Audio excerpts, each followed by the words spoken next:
여러분 안녕하세요. 최근 일본에서 놀라운 일이 벌어지고 있습니다. 한국 드라마나 케이팝을 넘어서 이제는 한국의 옷, 화장품, 음식까지 일본인들의 일상 속으로 깊숙이 들어가고 있는데요. 일본 총리가 한국 김을 매우 좋아하고 한국 화장품도 쓰고 한국 드라마도 본다고 공개적으로 말할 정도라니 이게 바로 4차 한류의 현주소입니다. 오늘은 지금 일본을 뜨겁게 달구고 있는 한류 열풍의 실체를 파헤쳐 보겠습니다. 지난 7일 도쿄 미나토구의 유명 패션 편집 매장에서 열린 한국 패션 브랜드 팝업 스토어.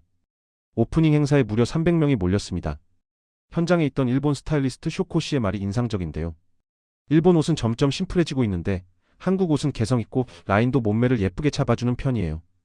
한국 갈 일이 있으면 한남동 같은 곳의 의류 매장을 꼭 들러 트렌드를 살핀다고 합니다. 라쿠텐 그룹의 설문조사에서 2050대 일본 여성들이 패션을 참고하는 나라 1위로 한국을 꼽았습니다.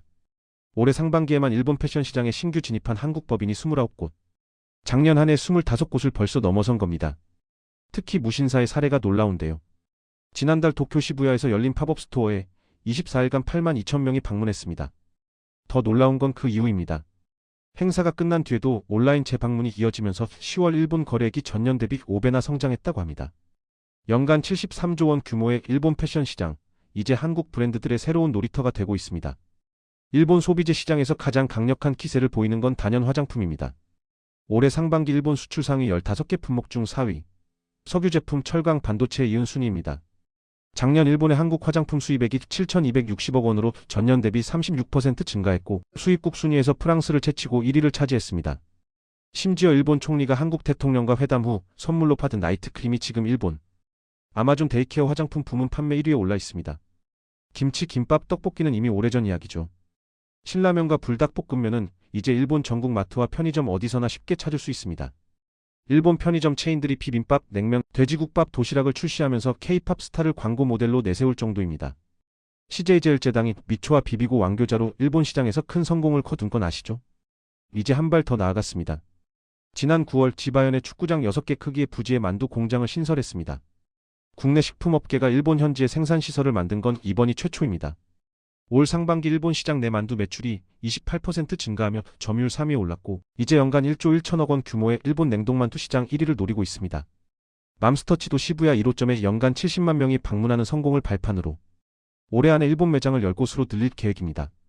한류의 원조인 드라마에서도 변화가 일어나고 있습니다. 내 남편과 결혼해줘가 일본 배우들과 한국 감독의 협업으로 일본판으로 재탄생했는데요.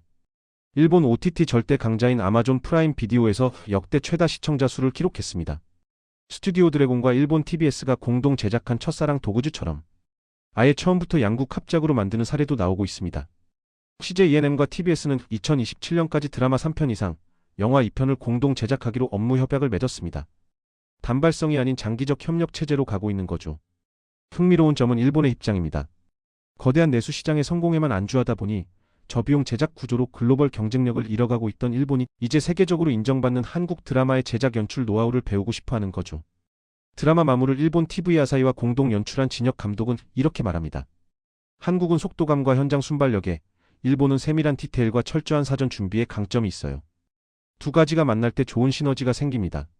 한국 입장에서도 일본은 278조 원 규모의 세계 3대 콘텐츠 시장이자 캐릭터 만화 게임 등 IP 확장이 활성화된 곳이어서 상호 이해가 맞아떨어진다는 평가입니다.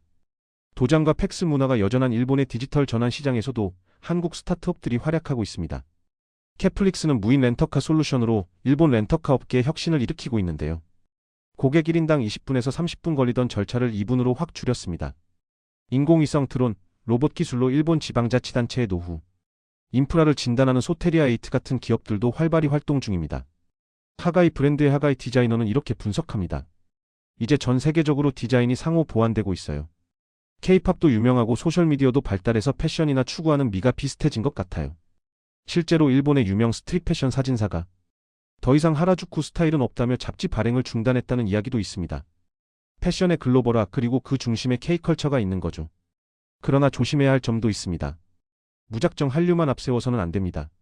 현지 사업 체계와 문화에 대한 이해 없이 진입하다가 장벽에 가로막히는 경우도 많다고 합니다. 한국콘텐츠진흥원 도쿄 비즈니스 센터의 이혜은 센터장은 이렇게 조언합니다. 일본은 신뢰와 관계 기반의 시장입니다. 현지 파트너 정중한테도 정확한 예측이 중요하고 기대만큼 결과가 바로 나오지 않는다는 점도 염두에 두고 전략을 짜야 합니다. 음악과 드라마로 시작된 한류가 이제 패션, 화장품, 음식, 기술까지 일본인들의 일상 전반으로 스며들고 있습니다. 단순히 한국 문화를 소비하는 수준을 넘어 이제는 양국이 협업하며 함께 성장하는 단계로 진화하고 있는 거죠. 연간 73조 원 패션 시장, 278조 원. 콘텐츠 시장을 가진 일본은 한국 기업들에게 여전히 매력적인 기회 땅입니다. 하지만 성공을 위해서는 현지화, 신뢰 구축, 장기적 관점이 필수라는 점 잊지 마시기 바랍니다. 여러분은 이런 4차 한류 현상을 어떻게 보시나요? 댓글로 의견 남겨주세요. 그럼 오늘 영상은 여기까지입니다. 구독과 좋아요, 알림 설정 부탁드리고요. 다음 영상에서 또 만나요.